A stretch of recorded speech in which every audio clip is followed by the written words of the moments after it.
Heinz-Harald Frentzen, c'est l'un des principaux outsiders des années 90. Un pilote capable de magnifiques coups d'éclat, mais qui a eu du mal à pleinement s'affirmer. Annoncé comme plus rapide que Michael Schumacher, voici la carrière de HHF, Heinz-Harald Frentzen.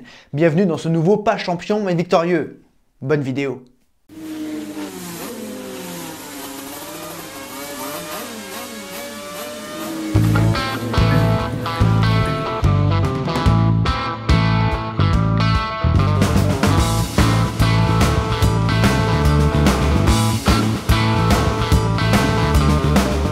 Si d'un certain point de vue, la carrière de Heinz-Harald Frentzen peut sembler décevante, elle peut tout de même faire quelques envieux. Plus de 150 grands prix et 3 victoires, c'est loin d'être ridicule. Surtout avec les voitures qu'il avait entre les mains, mais ne cramons pas les étapes et revenons au début. Heinz-Harald Frentzen est né le 18 mai 1967 à Mönchengladbach en Rhénanie du Nord, Westphalie, donc le même lieu de naissance que Nick Heidfeld, et non loin de ceux de Michael et Ralf Schumacher et plus tard de Nico Hülkenberg ou encore Sebastian Vettel. Le nord-ouest de l'Allemagne, c'est le vivier des pilotes. Son père, Heinrich Harald, est entrepreneur et sa mère, Angela Liadosa, est espagnole. Puis Heinz-Harald a 2 sœurs et 2 demi-sœurs.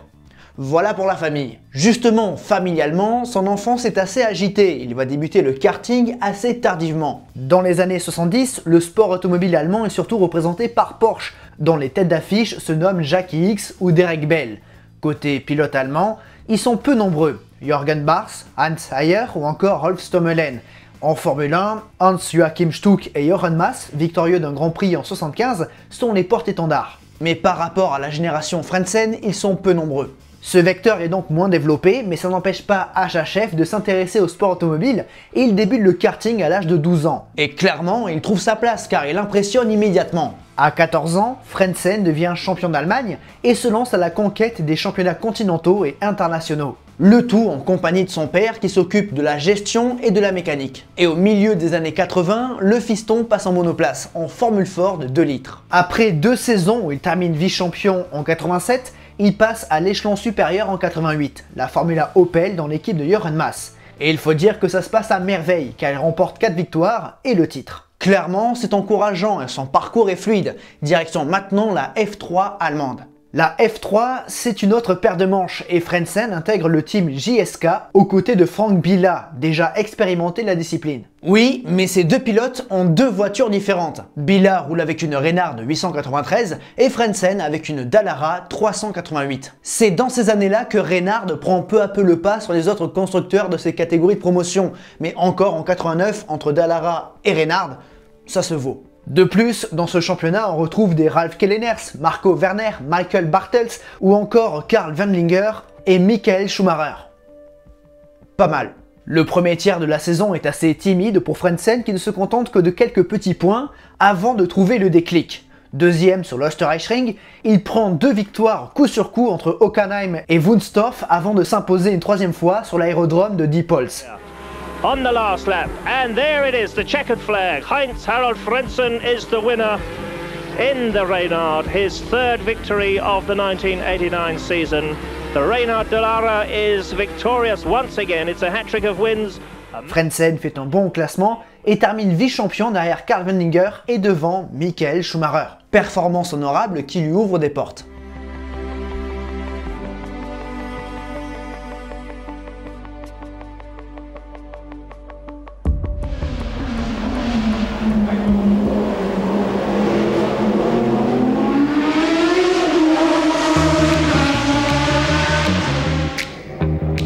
Au même titre que ses voisins de classement, Heinz-Harald Frentzen intègre le junior team Sauber Mercedes.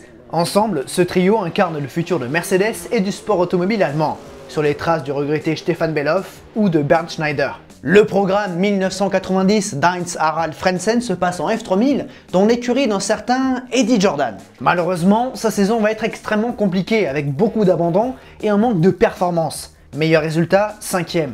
En endurance, il dispute une course à la place de Schumacher à Donington où il termine à une respectable 2e place en compagnie de Jochen Mass. Notons que c'est cette année-là qu'il se sépare de sa compagne, une certaine Corinna Betsch, qui deviendra quelques temps plus tard Corinna Schumacher. Cette mauvaise saison, Frentzen doit vite la faire oublier, mais malheureusement, 91 est à peine mieux. Non, HHF n'y arrive pas en F3000 et constate au sein du junior team Mercedes que Schumacher et Wendlinger ont davantage de faveur. Alors, Heinz Harald fait un choix radical. Après avoir quitté la filière Mercedes fin 90, il s'exile maintenant au Japon en F3000 japonaise, l'ancêtre de la Super Formula. Il y retrouve des Irvine, Salo, Apicella ou Ratzenberger avec qui il devient ami. Bon, malheureusement la saison est assez difficile, même s'il prend une 3ème place dans la dernière manche à Suzuka. En parallèle, en juin, Frentzen dispute ses premières 24 heures du Mans à bord d'une Lola T92 du Sport 3 Litre 5, avec Charles Wolfsmann et Hideshi Matsuda. Bon, par rapport aux cadors de la discipline tels que Peugeot, Toyota ou Mazda, difficile de briller, mais il rallie tout de même l'arrivée à la 13ème position du général, malgré plusieurs ennuis. En 1993, Frentzen est un petit peu mieux. Plus performant, il peine cependant à inscrire des points, mais ses prestations sont déjà plus encourageantes, et il prend la 2ème position à Fuji, en milieu de championnat. Malgré des résultats poussifs sur les 3 dernières années, Frentzen a suffisamment montré pour ne pas totalement être oublié. Sa réputation est toujours flatteuse et on dit de lui qu'il est aussi bon, si ce n'est meilleur que Michael Schumacher, la révélation de la Formule 1 en 92 et 93. Alors, Peter Sauber, son ancien employeur, revient vers lui. Sauber est entré dans l'élite en 93 et Peter offre un contrat à Heinz Harald pour la saison 94. Ainsi, Frentzen débarque en F1 au moment où sa carrière junior tombait dans une impasse. Un petit peu de réussite et il va prouver qu'il en est digne.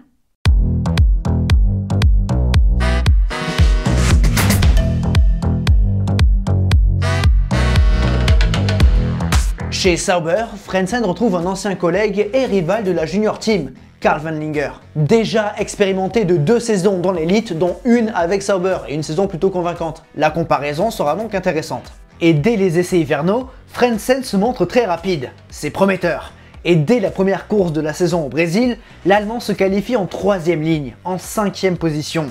Remarquable. Le début de course est bon et HHF tient son top 5 avant de partir en tête à queue au 16ème tour et d'abandonner. Dommage, mais on a hâte de voir la suite. Et il faut dire que c'est dans la continuité du Brésil. Sur certains circuits, les Sauber sont vraiment rapides et dès la 2ème course à Aida, Frentzen termine 5ème et marque ses premiers points. 7ème à Imola, dans un week-end noir, Sauber est durement touché à Monaco. En effet, durant les essais libres, Wendlinger part à la faute à la sortie du tunnel et s'écrase violemment contre le rail. Grièvement blessé, la carrière de l'Autrichien est mise entre parenthèses. En réaction, Peter retire sa 2ème voiture. Dès la manche suivante en Espagne, Sauber débarque avec une voiture légèrement évoluée sur le plan de la sécurité. Les abords du cockpit sont plus hauts et protègent davantage la tête de ses pilotes, ce qui deviendra la norme dès 1995. Malheureusement, l'Espagne et le Canada sont à oublier pour Frentzen, qui revient cependant dans la lumière en France avec une belle 4ème place. Déjà, l'Allemand fait des envieux et tape dans l'œil de Frank Williams, qui a d'ailleurs hésité à remplacer Senna par le pilote Sauber, mais Peter sécurise sa pépite. Mais c'est toujours bien de voir qu'on a la cote auprès des top teams. Lui et Barrichello sont les attractions durant l'été 94, et Frentzen pourrait suivre Mercedes chez McLaren. Mais la signature d'un solide moteur Ford pour 95 dans la Sauber convainc Heinz Harald de rester avec Peter. Mais déjà, on voit que Frentzen intéresse. Sur la piste, l'été est difficile avec une série de 5 abandons. Heureusement, la fin de saison est beaucoup plus flatteuse, car Frentzen prend les 4ème et 3ème places en qualification à Jerez et Suzuka. 2 grands prix qui l'achèvent à la 6ème place. 7 points dans la musette, 13ème au classement pilote, révélation de l'année avec Barrichello. Clairement, la première saison de Frentzen dans l'élite est très intéressante. Et il croit dur comme fer au projet Sauber qui aspire à devenir un top team. Et il faut dire que 95 est encourageant. Red Bull devient le sponsor de l'écurie helvétique et la C14, designée par André de Cortanz et propulsée par moteur Ford Cosworth, se montre apte à jouer les points. Sur les 5 premiers Grands Prix de la saison, Heinz Harald entre 3 fois dans le top 6 et confirme les attentes. Il n'est pas victime du creux que peuvent connaître beaucoup de pilotes dans leur 2ème saison. Non, là ça va, il se maintient. Très régulier, toujours placé, Frentzen continue d'impressionner et inscrit des points sitôt ces derniers accessibles.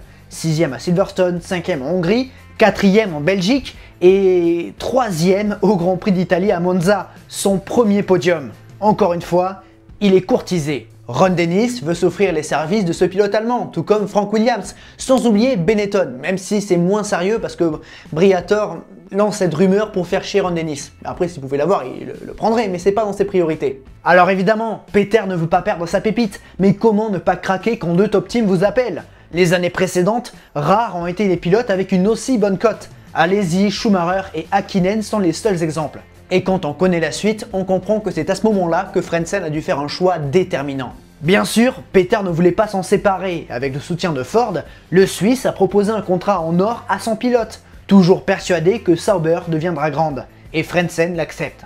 9e au classement pilote avec 15 points, Heinz Harald a montré de très belles choses en piste. Mais sa saison a aussi été marquée par quelques accrochages, notamment avec Michael Schumacher en Espagne. Un contact en essai qui s'est achevé par une vive explication dans le paddock. Déjà que les deux ne s'aiment pas, la discorde ne fait que s'agrandir. Ce contentieux remonte à la F3 en 1989, plus précisément à Zellweg, sur l'Österreichring où Schumacher aurait fait une manœuvre antisportive sur Frentzen. À la Schumacher, qui aurait donc privé Frentzen de la victoire. S'ajoute à ça un léger favoritisme de la part de Mercedes à l'égard de Schumacher durant la période Junior Team Mercedes Sauber. On comprend que les deux ne s'apprécient pas beaucoup. Rester chez Sauber est donc un pari pour Frentzen, et ce dernier va échouer. La C15 n'est pas aussi performante et le V10 manque de fiabilité. Il faut dire aussi que Sauber a perdu André de Cortanz. Beaucoup d'abandons et Frentzen n'entre que 3 fois dans les points. 4e à Monaco, puis 4e en Espagne et enfin 6e au Japon. L'ultime manche de la saison. De plus, la comparaison avec son équipier Johnny Herbert est nettement moins avantageuse que les précédentes face à De Cesaris ou Bouillon, même si l'Allemand parvient à tenir l'Anglais derrière. Anglais, vainqueur de 2 Grands Prix avec Benetton en 95, donc même s'il ne l'écrase pas, c'est une bonne affaire. Et c'est peut-être ce match en interne favorable qui maintient la cote de Frentzen. Désormais, l'Allemand ne se fait plus d'illusions quant au niveau de Sauber et à son avenir, alors il est plus ouvert au dialogue. Dans le même temps, Damon Hill apprend qu'il ne sera pas conservé par Williams et cette rumeur alimente le paddock durant plusieurs mois et contribue au gain de popularité de Frentzen en Allemagne, ce qui contribue également à la réputation qu'on lui prête, comme quoi il serait meilleur que Schumacher. Entre alors dans l'équation un jeu de séduction entre Williams et BMW. En effet, durant la saison 1996, Renault a annoncé son départ à la fin de la saison 97. Une immense perte pour Williams qui entre donc en contact avec BMW qui pourrait faire son arrivée. Et avoir Frentzen serait un bon argument pour convaincre. Bref, beaucoup de bonnes raisons d'aller chez Frank Williams et en septembre, Heinz Harald Frentzen est annoncé aux côtés de Jacques Villeneuve pour la saison 97. Un contrat de 2 ans qui s'accompagne de beaucoup de confiance dans le clan Frentzen, notamment dans sa rivalité avec Schumacher. Spéculation elle-même alimentée par Michael, qui déclare à l'aube de la saison 97 que seul Frentzen au volant d'une Williams peut l'inquiéter. Mais il y a beaucoup d'intox là-dedans.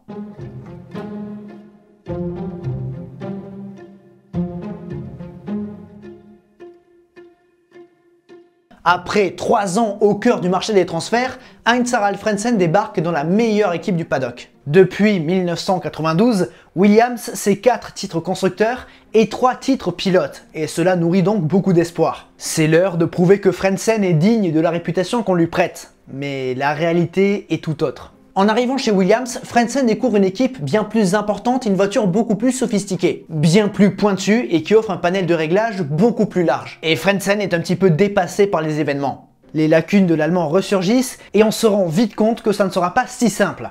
Heinz Harald n'arrive pas à exploiter 100% de la voiture, contrairement à son équipier Villeneuve qui prend vite l'ascendant sur l'Allemand. Très vite, Frentzen est balayé et relégué au rang de faire-valoir. Car en plus d'être malmené par Villeneuve, Heinz Harald peine à imposer ses vues en interne auprès de son équipe technique, incarnée par Patrick Head, et son inflexibilité. Bilan, en piste, Frentzen galère. Naïfs sont ceux qui pensent que seule la vitesse compte en Formule 1. Et là je réponds à tout l'engouement médiatique qu'entourait ce pilote avant même ses débuts chez Williams, parce que la réalité est bien plus brutale.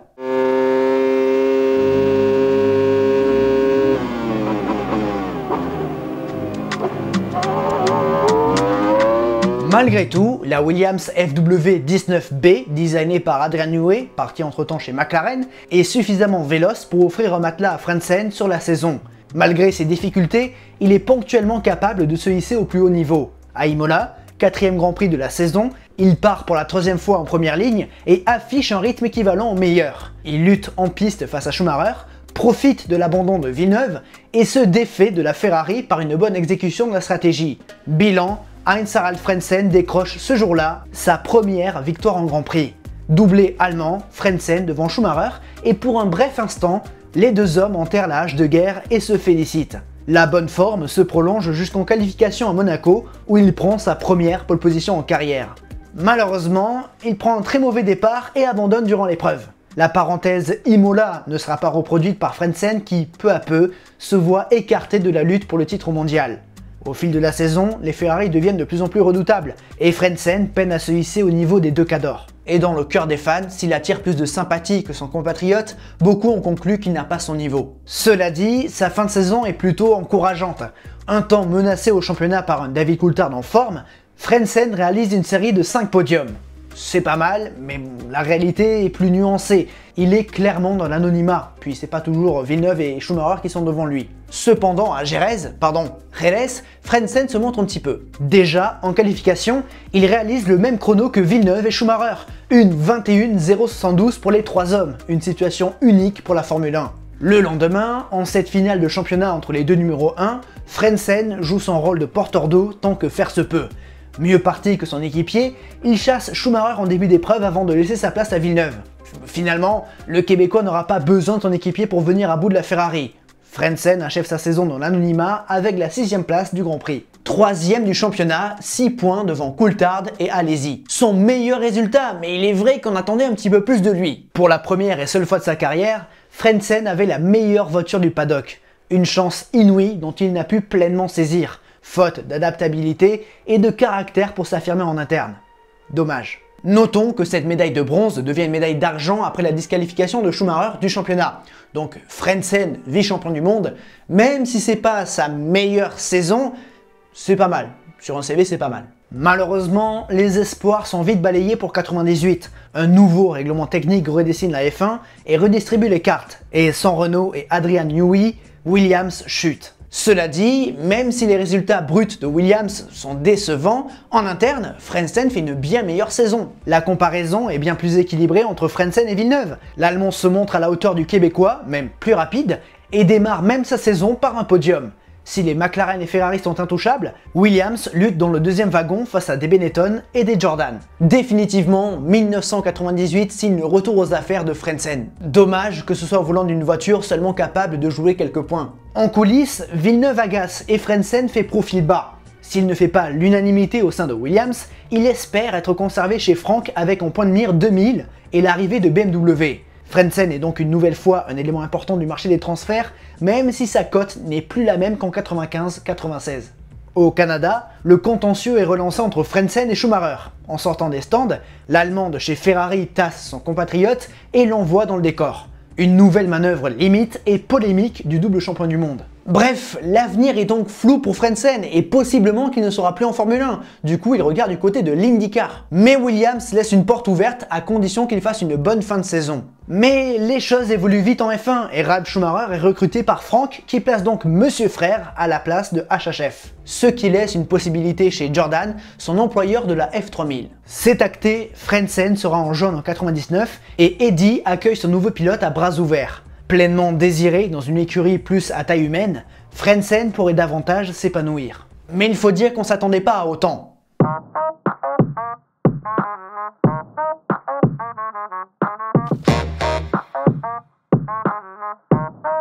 « 1999, c'est la meilleure saison de Jordan et la meilleure saison de Frentzen. Est-ce lié? Oui, bien sûr. À 32 ans, l'Allemand est chaleureusement accueilli par Eddie, le tout avec une rémunération inspirée de Benetton. Salaire bas, mais bonne prime pour chaque point marqué. L'écurie irlandaise vient de remporter son premier succès en 98 avec le tumultueux Grand Prix de Belgique et affiche un line-up séduisant, Damon Hill et Heinz-Harald Frentzen. Malgré 2 années difficiles, son passage chez Williams sert d'expérience à HHF qui devient naturellement le leader de l'écurie. Et la bonne surprise, c'est que la 199 designée par Mike Gascoigne, Tim Holloway et John Healey est véloce et les moteurs Mugen Honda sont convaincants. À tel point que dès la première course de la saison en Australie, Frentzen se qualifie 5ème et le lendemain, il transforme l'essai et prend la 2e position du Grand Prix derrière Eddie Irvine. Première course avec Jordan et premier podium. En interne, l'environnement Jaguar scie parfaitement à l'Allemand qui prend immédiatement l'ascendant sur Hill, quelque peu démotivé. Malheureusement, le premier quart de saison est légèrement déceptif. S'il parvient à prendre la 3e place derrière Hakkinen et Schumacher au Brésil, ainsi qu'une belle 4e place à Monaco, 2 abandons consécutifs ralentissent Frentzen. Au Canada, il subit une rupture de disque de frein qui entraîne un choc violent où l'Allemand reçoit l'aide des médecins pour sortir.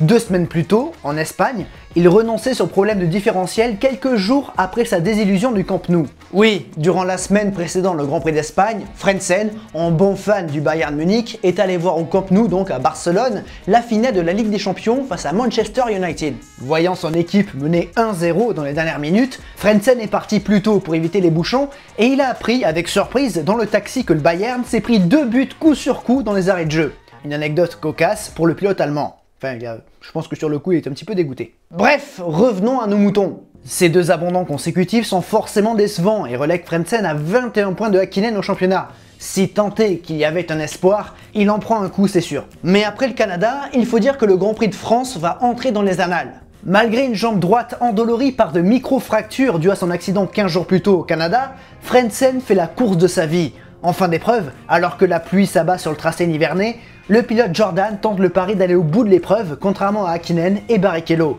L'Allemand frôle la panne d'essence et remporte avec brio le Grand Prix de France. La deuxième victoire de Jordan et de son pilote, et pour la première fois, l'hymne irlandais résonne sur le podium. À Spa, c'est God Save the Queen qui avait été entonné. Je vous laisse imaginer la réaction d'Eddie Jordan. Bref, jour de gloire pour Jordan et pour Frentzen qui montre enfin toute l'étendue de son talent. Il serait bien présomptueux de dire que le pilote Jordan est un des favoris au championnat, mais avec 17 points de retard et de la performance, il ne faut jamais dire jamais. D'autant plus qu'au Grand Prix suivant, à Silverstone, Schumacher se blesse et se voit éloigné des Grands Prix. S'ajoute à ça les mésaventures de Mika Häkkinen, abandon à Silverstone, accrochage en début de course avec Coulthard en Autriche et abandon à Hockenheim. Puis le manque de tranchant d'Eddie Irvine, nouveau leader chez Ferrari, et avec la régularité de Frentzen, finalement on se dit pourquoi pas.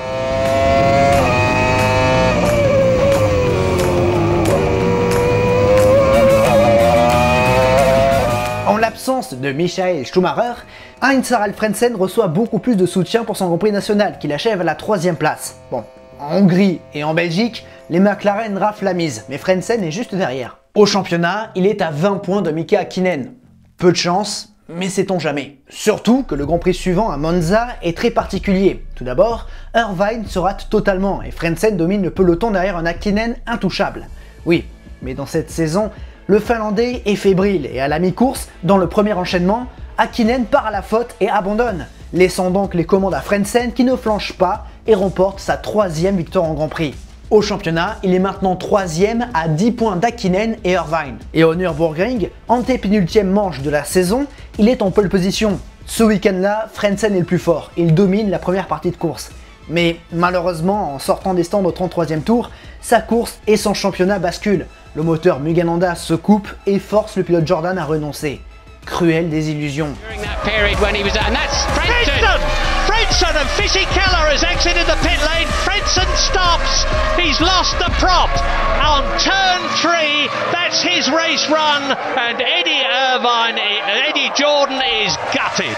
Dès la manche suivante en Malaisie, il est mathématiquement rayé des prétendants en titre, mais termine tout de même 3e du championnat. Cette 3e place est d'ailleurs bien différente de celle acquise 2 ans plus tôt avec Williams. En 99, personne ne voyait Jordan et Frentzen à un aussi bon niveau. Ils n'avaient pas le meilleur matériel comme Ferrari et McLaren, mais le trio pilote, équipe, voiture a marché parfaitement. Ainsi, les jeunes ont maximisé ce qu'ils avaient et au prix de régularité et d'opportunisme, ils sont parvenus à jouer les prétendants en titre. Quelque part, la réputation de Frentzen est réparée, même si l'on se fait plus d'illusions. Bien sûr, le clan Jordan espère faire aussi bien en 2000.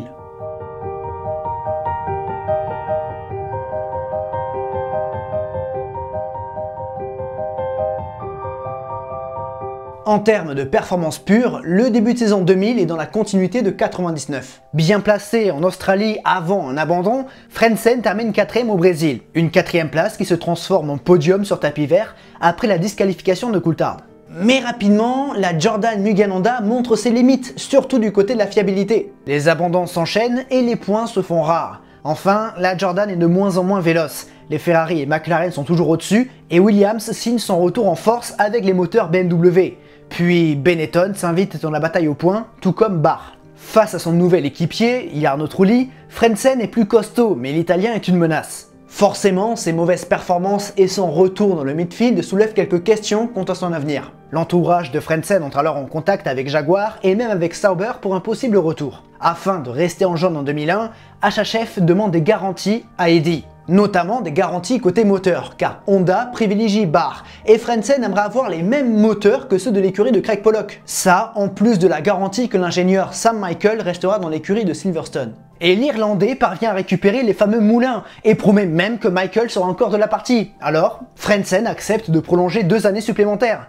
Mais mauvaise surprise quelques semaines plus tard, même quelques jours plus tard, car l'ingénieur est débauché par Williams. Gardez ça en tête. La fin de saison est sauvée par Frentzen. À Indianapolis, pour le retour du Grand Prix des États-Unis, il profite des débords de McLaren pour accompagner les Ferrari sur le podium. Un vrai, cette fois-ci.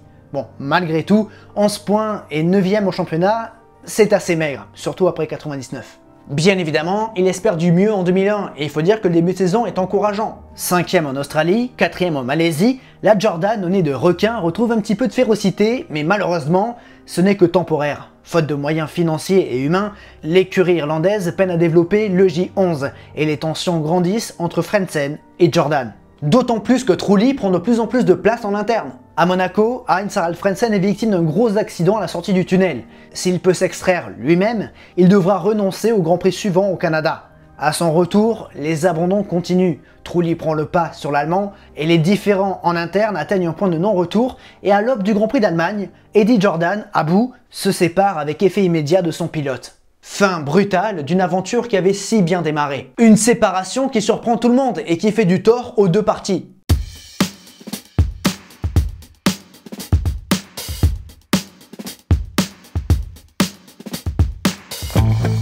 Dans le même temps, quelques garages plus loin, la situation est similaire entre Alain Prost et Jean Alesi. Après Hockenheim, Alesi quitte l'écurie française et échange sa place avec Frentzen.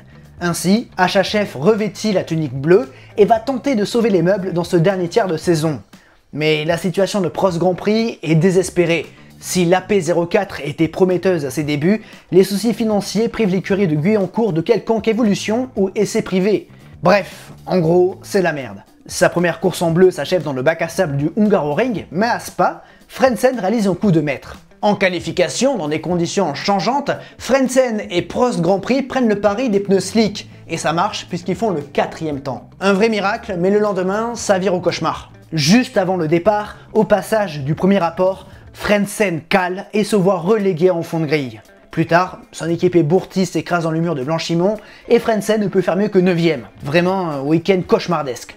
Les galères s'enchaînent et HHF conclut sa triste saison 2001 dans l'anonymat du fond de grille. Prost Grand Prix disparaît et l'Allemand doit trouver une solution.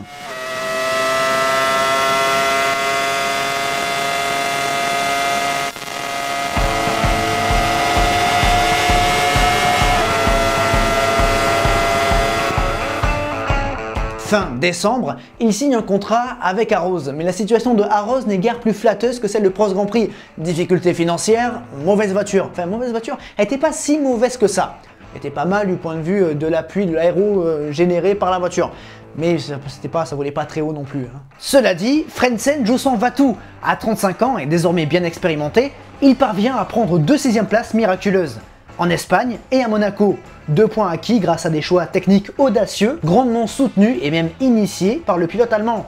2 belles prestations qui rappellent que HHF est encore là, même si l'espoir de le revoir en haut de la grille est mince, si ce n'est inexistant. D'autant plus que durant l'été, Arrows fait faillite. Non qualifié en France, le Grand Prix d'Allemagne sera le dernier de cette écurie historique. A nouveau, Frentzen est sans volant, mais il est recueilli par un vieil ami, Peter Sauber. Afin d'éviter une pénalité infligée à Massa, l'écurie suisse place dans le baquet du Brésilien Heinz-Harald Frentzen qui retrouve donc l'écurie de ses débuts. Il est donc associé à Nick Heidfeld, autre natif de Mönchengladbach. Bon, rien à espérer à Indianapolis, mais il faut dire que Frentzen a encore la cote puisqu'il signe un contrat avec Sauber pour 2003 en tant que titulaire à la place de Massa plutôt décevant. Et surprise en Australie, Grand Prix qui vraisemblablement lui réussit bien, il prend la 4e place en qualif et la 6e en course. Bon, la suite de saison est bien plus discrète, les Sauber sont condamnés au milieu de grille, et Frentzen n'entre que 2 autres fois dans les points.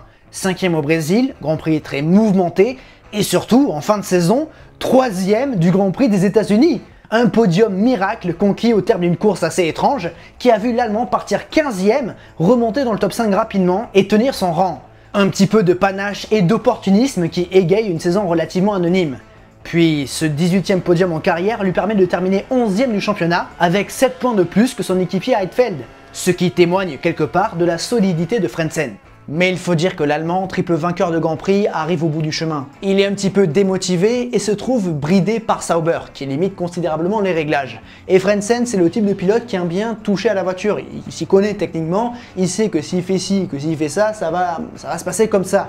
Mais les ingénieurs lui disent que non, lui il est là pour piloter, eux ils sont là pour régler la voiture. La discorde classique entre ingénieurs et pilotes dans une équipe qui est géré un petit peu mollement, on va dire. Ou alors qui est trop rigide. Enfin bon, ça c'est de la science humaine. L'un dans l'autre, Frentzen en a marre et il veut faire autre chose. Le Grand Prix du Japon est donc son 156e et dernier Grand Prix de Formule 1. Une course qu'il achève prématurément par un ennui moteur. C'est la fin de 10 saisons de Formule 1.